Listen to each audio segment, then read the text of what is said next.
Utah, Omaha, Gold, Juneau et Sword. C'est le nom de ces 5 plages. On va s'arrêter ce matin sur peut-être celle qui est la plus mythique d'entre elles, Omaha Beach.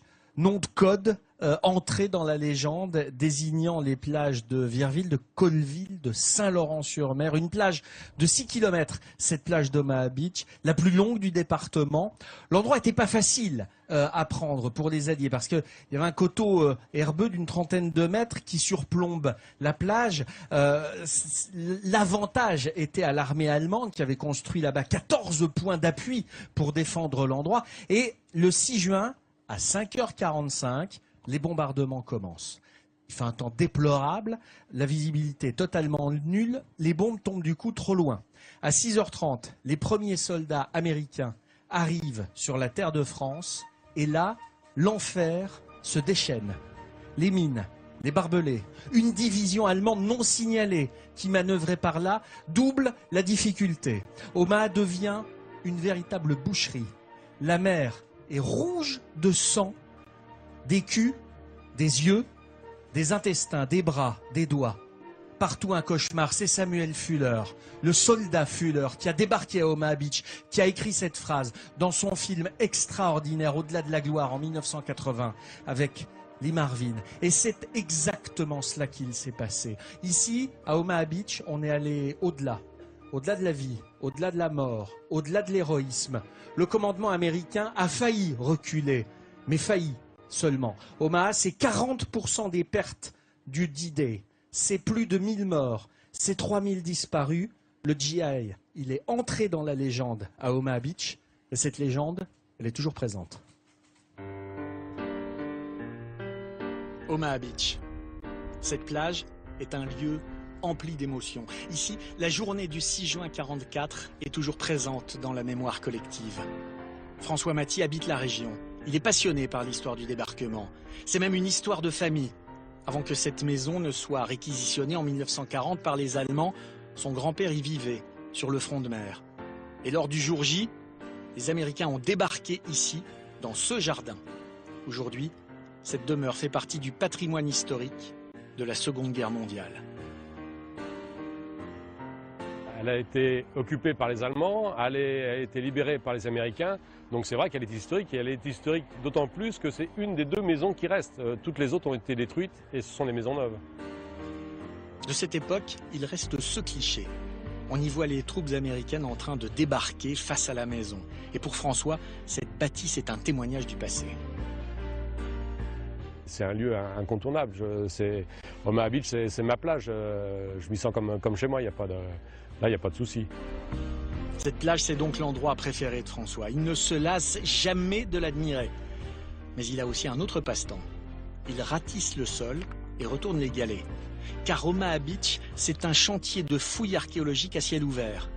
À marée basse, des objets du débarquement s'échouent sur le sable. Et il faut avoir un peu de chance pour les trouver. Mais justement, ce jour-là, la chance est avec François. Alors ça, c'est un piquet qui servait à maintenir en place les plaques PSP. C'était les plaques de désensablement. Donc comme là, il y avait le port artificiel, c'est pas étonnant qu'il y en ait des restes comme ça. C'est le 5e que je trouve. En l'espace de quelques années, François a ramassé une foule d'objets. Et dans son sac à dos, il tient à nous montrer ses dernières trouvailles. Voilà, 2 douilles de canon anti-aérien américain. Donc, parce que toutes les barges ici, tout le Mulberry, ils avaient des canons anti-aériens. Et donc, c'est ressorti. Avec les tempêtes, ça ressort du fond de mer, ça vient s'échouer sur la plage. Nous retrouvons François chez lui. Avec tous les objets qu'il a récoltés, il a créé un petit musée. Malgré la rouille, ces vestiges du débarquement sont encore en bon état. Comme ces bouées de sauvetage utilisées par les soldats américains. Il y avait 2 cartouches de gaz air comprimé qui percutaient, la bouée se gonflait et ils pouvaient finir le gonflage à la bouche. Ces objets ont aujourd'hui une valeur inestimable. Des pièces de collection d'une rareté exceptionnelle, tout comme ce lance-flamme allemand trouvé dans un blocos. C'est un des rares lance-flammes comme ça que l'on trouve dans la région. Avec sa boîte d'entretien où il y a encore les manomètres, les clés pour le régler, il y a les joints, tout est complet. Il y a une lance de rechange encore sous la boîte. Pour nombre de touristes, Omaha Beach reste avant tout une plage de sable fin spectaculaire. Mais pour d'autres, c'est un mémorial qui n'a pas fini de révéler tous ses trésors.